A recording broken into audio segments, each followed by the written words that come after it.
Assalamualaikum warahmatullahi wabarakatuh. Nama saya Muhammad Ahyar Safri Akbar Setiawan. Saya dari kelas CS 4C. Saya ingin memaparkan materi tentang sanksi dan administrasi perpajakan. Yang pertama yaitu sanksi. Sanksi adalah suatu tindakan berupa hukuman yang diberikan kepada orang yang melanggar peraturan. Sedangkan sanksi pajak adalah suatu tindakan yang diberikan kepada wajib pajak maupun pejabat yang berhubungan dengan pajak baik sengaja maupun tidak sengaja. Sanksi perpajakan merupakan alat pencegah agar wajib pajak tidak melanggar norma perpajakan. Poin kedua yaitu jenis-jenis sanksi perpajakan. Sanksinya terbagi menjadi dua, yaitu sanksi administrasi dan sanksi pidana. Yang pertama, sanksi administrasi. Sanksi administrasi ada beberapa sanksi, yaitu pertama denda.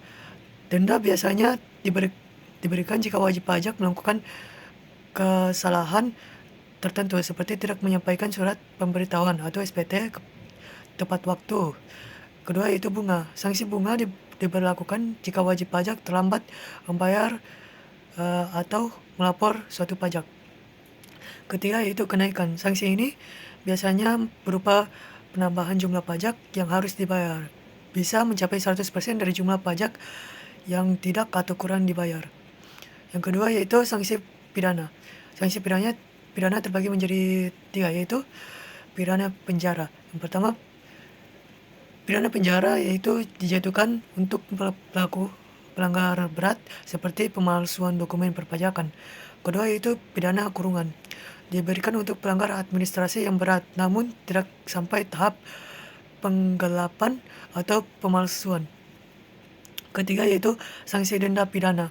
Selain penjara, pelanggar juga dapat dikenakan denda pidana yang jumlahnya bisa sangat besar, misalnya sampai beberapa miliar rupiah, tergantung dari beratnya pelanggar tersebut. Poin ketiga yaitu dampak sanksi perpajakan terhadap kepatuhan wajib pajak. Yang pertama yaitu peningkatan kepatuhan.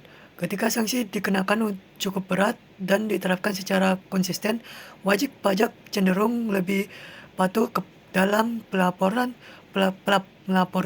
dan membayar pajak untuk menghindari sanksi tersebut.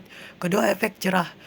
Wajib pajak yang pernah dikenakan sanksi biasanya akan lebih berhati-hati di masa yang akan mendatang dan juga menghindari pengulangan sanksi yang sama. Ketiga yaitu persepsi keadilan. Wajib pajak akan merasa bahwa semua orang diperlakukan sama di depan hukum, yang dapat meningkatkan kepatuhan secara umum. Keempat yaitu peningkatan penerima pajak. Wajib pajak yang takut dikenai sanksi akan lebih cenderung melaporkan pendapatan mereka dengan benar dan tepat waktu. Dan terakhir itu mengurangi praktik penghindaran pajak. Wajib pajak yang tahu bahwa risiko dikenai sanksi besar cenderung tidak akan mencari celah-celah hukum untuk menghindari pembayaran pajak tersebut. Sekian dari saya. Mohon maaf jika ada kesalahan.